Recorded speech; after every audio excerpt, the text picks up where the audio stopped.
Cillian Consulting Group valgte at indgå et samarbejde med Vækst. De interesserer os jo for at eksekvere ting ude hos kunderne. Og det gør bare automatisk, at hele dit salg og hele det arbejde med din pipeline, det bliver i morgen. Og så går den ene uge efter den anden. Tænk, hvis man kunne være ude og lave forandringer og gøre det bedre for Danmarks virksomheder.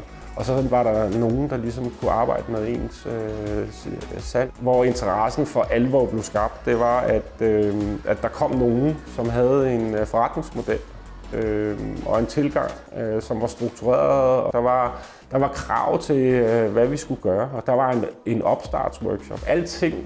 Ting, som jeg jo selv kunne forbinde med mit eget konsulentliv, det synes jeg var vanvittigt stærkt setup og var fuldstændig i tråd med Cillian.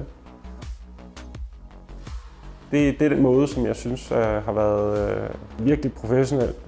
Det er stramme koncept, og det er at være tro mod, at der kommer nogen med en ekspertise inden for det her forretningsområde, som man så ligesom læner sig ind i. Jeg vil anbefale at arbejde sammen med Vækst, fordi det gjorde for Cillian Consulting Group. Man får lov til at fokusere ind på sine kunder, og så har man en motor bagved, der ligesom tager sig af salg og pipeline. Så at have nogen, der dedikerer sig og brænder igennem på det fuldt ud, det gør det bare ideelt.